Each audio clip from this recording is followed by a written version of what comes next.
Let's say you want to build $1 million company. Same principle. What do people's instinctual gut feeling? And that, by the way, that's why Apple has now become the largest company in the world and surpassed Microsoft. You know, people have iPhones much more than they are in Apple products because now Apple's not a person, but I mean legally in the United States a corporation is a person, but it's an entity, and people like Apple. Steve Jobs was the king of making Apple cool, making it like it was kind of this anti-technology yet still technological. Like Microsoft was like hardcore corporate, and Apple pulled off this coup business-wise. They're now worth $700 billion valuation. I think it's the largest valuation in history of humans because Steve Jobs understood this. Now, what they're selling is still a good product. So that's why I said you don't want to be good at marketing and sell a crappy product. Like Charlie Munger says, you can't polish a turd. So if you have something horrible and you just want to make $1 million, I hope you won't listen to this. Now, I've just given you one of the angles. There's 25 more. I'm not going to get, how long have we been going here for? About 10 minutes. Yeah, so I'll go a few more minutes. So, but I am going to do a free talk, an online talk. I've been doing this series of online talks. They fill up quick, and I'm not just saying that, literally do. I crashed the servers the last 3 times I did it, so you should see a link below here. Click the link if you want to hear the full talk, and I'm going to talk on the full 25 techniques to master $1 million persuasion. So the other thing is, click the link. It's free. You just put in you just register, and it'll hold your spot. If you wait too long, I'm telling you, it fills up. Last time we had to not let a whole bunch of people on. So click the link. It's either above or below, wherever. Now, another one of these, okay? And I'm not going to flip the page because it's very windy today. So I'm going to put a little number 2 here. The story. So if you study philosophy, real high-level philosophy, there's all these concepts, whether they be cosmological, whether it be epistemology, all these different kind of fancy words. Well, ontology is one of them. And I'm gonna break it down in layman's terms. All humans are their brains are like a movie theater, and they are projecting a movie, and it's their perceptions of life. So here's one mistake you can make, and I've made this mistake. If you want to lose a lot of money real quick, I didn't understand this. I lost $28 million over a few years in lost revenue from not understanding what I'm about to tell you. And what it is that to move people and actually convince them is very difficult. In fact, most people that agree with you, when you think you're good at persuading, they already agreed with you before. Sometimes I get too big of a head and I get cocky and think I'm good at marketing, but what's really happening in large part for all of us is that you're finding the people who already kind of agree with you. And so if your idea is that you're going to make such a good marketing angle that all the people that hate, imagine if Steve Jobs goes, everybody who hates cell phones, I'm going to market my iPhone to them.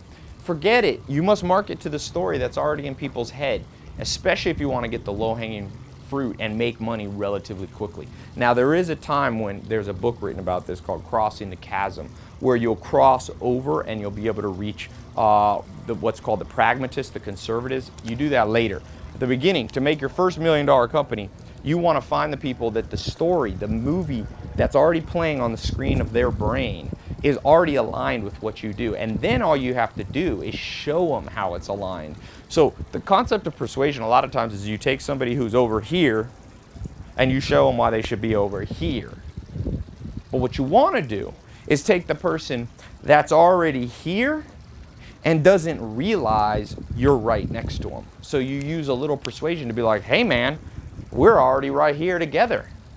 To move somebody from here to here takes so much money and so deep of pockets that unless you are backed by a large fund and you have 20 to 50 million dollars behind you, I wouldn't do it. You know the old saying, don't go where angels fear to tread. That's where angels fear to tread. That's where big companies fear to tread. By the way, the story, that's why brands are created, because brands create their own story, and then they align people through the 25 cognitive biases into their story. So that's a more sophisticated way. I'll be talking about that in this talk. So click the link, and if you want to get a little more sophisticated. But look, if you're watching this and I get people watching this at 18 years old, still teenagers, and they ask me, does this apply to me? I'm like, hell yeah. There is, all good advice applies pretty much at all age ranges. I don't believe in age-specific advice. I mean, if there was a Mack truck about to hit you and you were 60, wouldn't you want the same advice as when you're 6 years old? Get the hell out of the way. If you found out there was a treasure chest buried in the back of your house, would you want different advice when you're 18, when you're 80? No, you want to get it as soon as you can. So I always tell people, today's the youngest day of the rest of your life, so you might as well start now. So whether you're learning to make any money, an employee, self-employed, young or old, male or female, learn this stuff. It has deep implications for not just your money situation and not just building businesses, but this has implications for your social life. It has implications, by the way, in persuading yourself. And so many people forget. The first person, a lot of people, the average person who goes to a gym, gets a membership, goes 2 times, and then never goes back. Why? They don't know how to persuade themselves.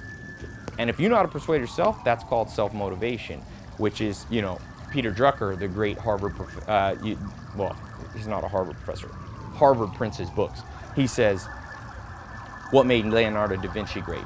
What made, Michelangelo great? They had the ability to manage themselves. And I would add, they had the ability to persuade themselves. So, nice silent sirens here in Hollywood. There's always something crazy down in Sunset Boulevard. So, yeah, oh good, the sun, it's a warm day today. So, yeah, I want to keep going through these. These are 2, there's 23 more. I'll never get through them in this little talk, but trust me, this is the stuff that people know me for, marketing. You may have never heard of me until recently, or maybe you've known my stuff for a while, but now you're watching it. Not because I'm so genius or anything like that, but because these marketing principles work. Now, like I said, make sure you're marketing something good.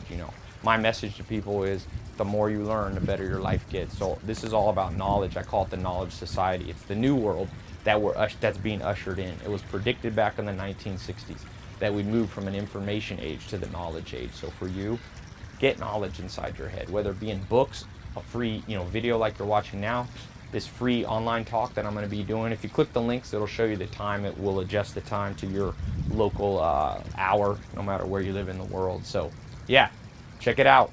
Learn. The more you learn, the more you earn. That's the advice from the richest man in the world to a 6-year-old kid. And that advice applies to me, even though I'm not 6 years old anymore. We'll be talking about 25 biases. We're talking about the $1 million persuasion. We're talking about this person process, the what.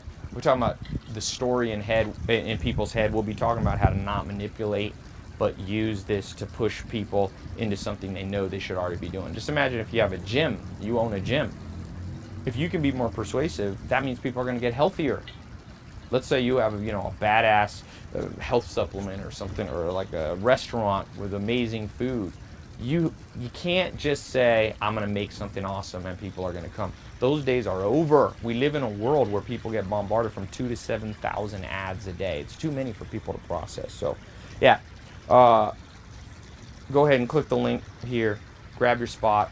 They fill up because it's free. So I'll get 10,000 people at a time in 40 countries trying to get in there. So if you click and it says that it's full, don't worry. Come back in another day. Sometimes I'll do them again. So if you miss it, you click the link. It'll say it's full. Just bookmark the page and come back in a week or a month, and I'll be probably maybe do it again. I haven't done this one really too often, so grab your spot while you're seeing this, and also you can subscribe here, and I'll be talking about more of these. So these are 2 strategies for $1 million persuasion. They seem basic, but all the good stuff is basic yet very sophisticated. It's basic to understand this. It's sophisticated to be able to put it in process on a large scale. I've been lucky enough to test these principles on over this year, I don't know, 200-300 million people. So I'm telling you from my own experience. I'm telling you from experience of people who mentor me, who are much smarter and more experienced than me. So learn. Time to learn. Click the link, and I'll see you on the date and time that's translated to your local time, okay? Talk to you soon.